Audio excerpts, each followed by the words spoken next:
So we did everything you would do for somebody in intensive care. This is something you would do every 2 hours. So we got her settled in for the first 2 hours. Then I went and checked the other lady. And then I went to the nurse's desk to write up my notes. And then Margie and I she was sort of teaching me the routine of night shift. We were playing a little game. And I remember looking up at the monitor just as she went from a normal sinus rhythm to a straight line. Well, I just had my course, and you don't do that. You might go into 10 different rhythms in between good and dead, but you don't go perfect dead. So my feeling was that she had sweated off a lead, because she was quite sweaty. So if you don't have all 3 leads on, you can get a straight line, and it's not the person, it's the machinery. So I thought it was the machinery. I stood up to walk into her room, which was not as far away as the keyboard, and I took 2 steps towards her room. I hit the button to record, and I actually did manage to record the normal rhythm to the straight line. And as I stepped towards her room, we lost all the power. And in the hospital? At that time, I only knew it was in CCU. It was in the full 800-bed hospital in Tulsa. That is amazing, and I'll tell you why in just a minute. Go ahead. So I walked into her room in the dark, and I remember thinking, 15 seconds should go by, the emergency generator will kick in, I have to make sure her respirator is plugged into a red plug, because this was 76, and not every plug was connected to the backup generator. So I'm in there in the dark. I can feel that all 3 tabs were still on.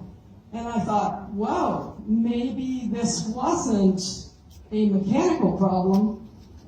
Why did I get the straight line?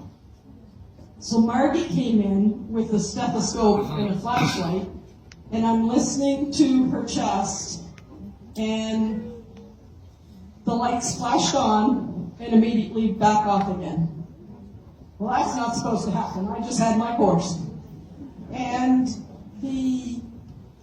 I was starting to get really nervous.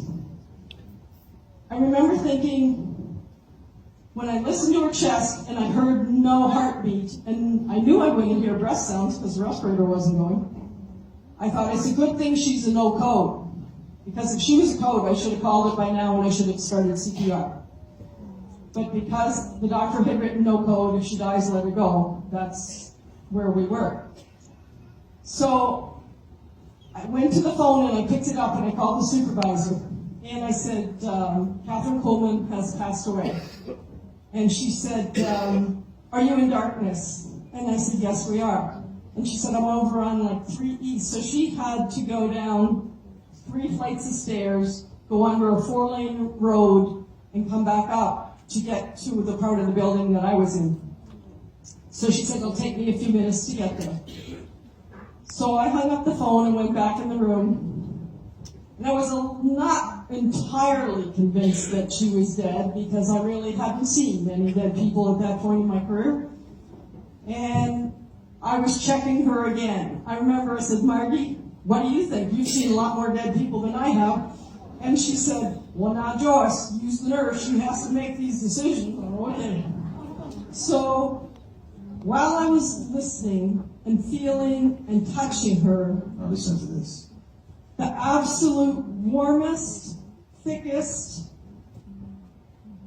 most overwhelming smell of roses absolutely flooded the room.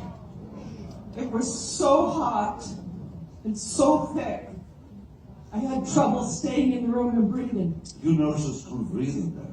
We had to step back just this far back so that we were in the main part in order to breathe.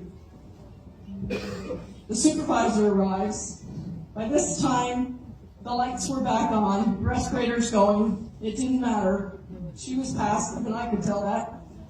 And she said, well, this is where the smell is coming from. I could smell it on 3 East, and as I came through the tunnel... Wait, the lady could smell it? In the part of the building that was on the other side of the 4-lane road. And as she came through the tunnel, the smell, the aroma got stronger and stronger. And when she came into CCU, she said, "This is where that smell is coming from." And I pointed to Kathryn's room and I said, "That is where the smell is coming from." And she said, "Well, you guys aren't allowed to have roses in here." Everybody who saw it called it roses. No one said flowers. It was so roses. And I said, "We don't have any flowers in here." And she said, "Okay."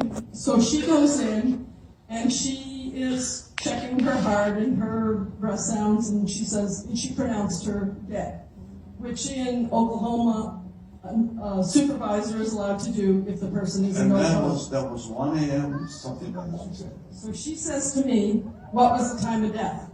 Dang, that was the one thing I did learn in my course. I should have looked at my watch, and I didn't want to let on.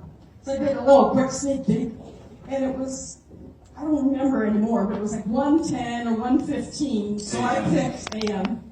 So I picked the minute in the middle. I said 1:13. So she records time of death. So you'd been there for 2 hours, Yes. just about when Dr. got home. Yes.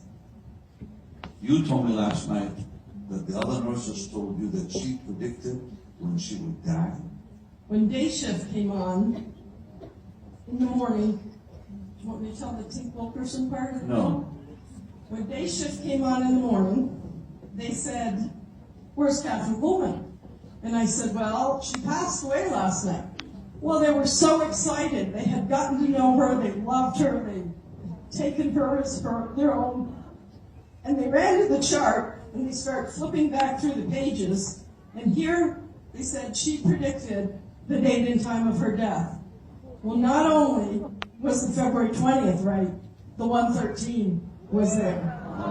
Can you believe that? But she told the nurses prior Yes, that she would go at 1:13 a.m. on the 20th. exactly. And they had written it in the notes. And I was a little perturbed. I said, "Well, that should have been on the Paravex. I would have been watching her more closely instead of playing the game." And they said, "Well," I said, "Did she make any other predictions?" And they said, "Yes. The only flower she wants at her funeral is roses." And I haven't told them about the smell.